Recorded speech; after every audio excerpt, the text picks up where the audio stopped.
Goeiemôre, good morning. Ons is hier om die volgende uur saam met jou te spandeer om jou dag op die regte noot af te skop. Inderdaad so, en maak nou nie saak waarmee jy besig is nie, want sommige mense is dalk besig om gereed te maak vir werk. Ander is dalk besig om 'n koppie koffie of tee te geniet, of besig met ontbyt, of om die kinders gereed te kry vir skool. Maak nie saak nie, ons is hier om jou geselskap te hou. Inderdaad, en hier is wat op vandag se program gebeur. Ons begin met 'n gesprek oor die Suid-Afrikaanse gesondheidsorgstelsel wat onder druk is, en Summit se Monica Lucas gesels met ons oor die impak wat onbetaalde mediese skuld op pasiëntsorg en verskaffers het. Volgende hoor ons oor die nuwe Basketball National League seisoen wat aan die gang is. Ben Meiburg vertel meer oor die groei van die sport in Suid-Afrika. The Wild Cafe kom kuier in die ateljee en ons gunsteling. Sê die naam? Jy moet eers die naam sê. O nee, Kurt Darren. As hy. Is hier met sy nuwe enkelsnit, lang arm en liefde, so dit gaan 'n heerlike program wees. Ek sien so uit daarna, en spesifiek na daai onderhoud ook, want jy weet, Kurt is soos 'n vriend by hierdie. Hy is 'n vriend. Goeiemôre, good morning. Hy is rarig. Onthou jy oor Wurm? Dit was, kan ons ooit oor Wurm vergeet? Kan ons ooit? Nee, dit was die beste, ek dink ons het die beste poging tot 'n musiekvideo gemaak vir daai liedjie. Absoluut. Dit was rarig ongelooflik. So hy kom ook bietjie later in, gaan lekker wees om bietjie met Kurt te chat. Ons beweeg nou aan na ons oggendpraatjies, and we are taking this one to the roads. South Africans may soon no longer need to display a physical license disc on their vehicles. The Road Traffic Management Corporation, or the RTMC, has announced plans to move to a fully digital system that uses number plate scanning technology to verify vehicle registrations. This move is made as authorities prepare to crack down on widespread fraud involving fake license discs and illegally obtained driver's licenses. Investigations have uncovered criminal networks involving driving examiners, traffic officials, and even members of SAPS, with fraudulent licenses reportedly being sold for between R3,500 and R14,000. To address this, traffic officers could soon be equipped with digital e-force devices that can instantly scan number plates, verify vehicle information, and issue traffic fines electronically. These devices are expected to play an important role in the national rollout of the ARTO system. The announcement forms part of South Africa's broader digital transformation plans. The government is reportedly also working on a digital ID system through the My Mzansi platform, which is expected to support digital driving licenses and other official documents before the end of 2026. Hoor jy dit? Voor die einde van die jaar. Okay, 6 maande. Supporters of this move will say that it will make administration easier, reduce fraud, and modernize the country's traffic systems. However, questions remain around privacy, system reliability, and whether motorists will fully embrace a digital-only future. So vanaf e-tol na e-force. E-force, let's e-enforce these laws. Weet jy wat? Ek dink daai vraag wat nou ontstaan het, ek dink dit is 'n goeie ding. Ek is altyd, jy weet, ten gunste van tegnologiese vooruitgang en dinge wat die proses 'n bietjie makliker kan maak.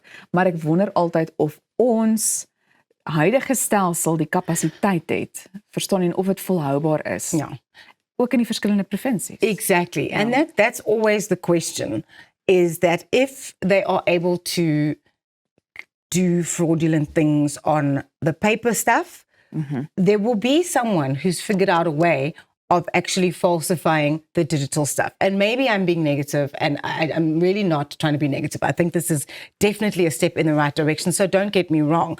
But what I am trying to say is, if we are going to do this, we must do it properly. Yeah. So what is maybe giving me a little bit of time to pause and not be too excited about the move in the more digital direction is, have they given themselves enough time to create a foolproof system? Yes, the deadline is I feel like it's very tight, but what do we know? Maybe they've been working on this for 5 years, and now we're only finding out about it now because they are now publicizing it and releasing the information to the media, which is great, because now we know that there is going to be some sense of, okay, ons moet nie, weet jy wat vir my die beste gaan wees, Elsa? Ek luister.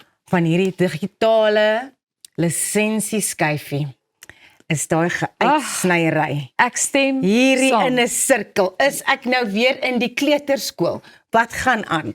Nou moet how have we in 2026 not perforated that disc yet? Dis baie waar en ek wil by jou aansluit daar en sê myne is nooit netjies genoeg nie. Jy weet en dan is ek sommer net negatief. En dan moet jy daai ander dingetjie daar probeer uitkry en die ander en daar probeer inskuif. So ek is net ek dink by myself dat ek stem saam met jou dan in daai opsig is ons opgewonde. En ons praat oor die privaatheid en so voort, nê? Wat gaan hulle doen by die booms en estates en komplekse waar jy jou hele lewensverhaal vir hulle moet vertel voordat hulle jou inlaat? I know that it's a security thing, but sometimes I think they are quite extreme. Nee, ek stem heeltemal saam met jou en ek dink daar's baie keer gesloer wat heeltemal onnodig is of die sogenaamde antwoord van the system is offline. So dis hoekom ek sê ja, jy's heeltemal reg. Ek dink wanneer 'n mens kyk na hierdie kwessie, is daar soveel faktore wat 'n mens in ag moet neem, na aanleiding van ander stelsels wat ook by hierdie stelsel gaan moet aanpas. That's why I think the deadline is way too soon. I think it's way too soon. Also, the other thing is that sometimes a hard copy of something is actually really good to have. Like for instance, ons werk albei by Jacaranda, né? En daar is 'n access control stelsel daar. Ja. So jy moet 'n kaartjie hê of jy moet die toepassing op jou foon hê. Watter een het jy gekies? Die toepassing. Ek het nou weer die kaartjie gekies because what happens when I get a new phone? Then I must also go through the whole process or whatever. Or hopefully these apps are going to be completely like, you know, those ones where you can, like your banking app, you can log in even if you don't have data or whatever. Ja. You know, so vir my is 'n harde kopie van iets altyd so, dit is vir my soos 'n safety blanket. Dit is so, kom ek sê nie gou-gou vir jou waarom die keuse vir die toepassing. Yes. Want dit is so tegnologie kan baie keer, jy kan nie altyd daarop staat maak nie. So ek was bietjie bekommerd daar ook gewees, maar ek is altyd bang daai kaart ek verloor hom iewers. Jy weet of ek sit hom vinnig in by my deur en dan val hy uit. In 'n plek waar jy nou nie daarby kan Ja. uit Ek het al sleutels so verloor raas. Ja. Maar ja, ek dink daar's baie vrae rakende hierdie spesifieke kwessie. So kom ons hoop dat dit suksesvol uitgevoer sal word. Dit sal darm 'n pleintjie wees vir ons Dit sal. departement en dit almal sal. wat betrokke is. And I think it can be done. If it can't be done, please just perforate the license discs. Please. Ja. That's Ja. all I'm asking. Ja, ons doen daai beroep nou op wie ook al ingeskakel is wat kan help. Ek stem saam met jou. Goed. Nou van lisensieskyfies na jou gesondheid toe. Jou gesondheid verdien kwaliteit wat jy kan vertrou. Met Gulf Drug Company kry jy bekostigbare noodsaaklike medisyne vir die hele gesin, van pynverligting tot vitamiene en meer. Gulf Drug Company fokus op hoë kwaliteit en internasionale standaarde sodat jy met gemoedsrus kan kies. Besoek gulfdrug.co.za vandag om meer van Zycrol te ontdek en neem beheer van jou gesondheid. Gulf Drug Company, kwaliteitsorg elke dag. Ons is nou weer terug.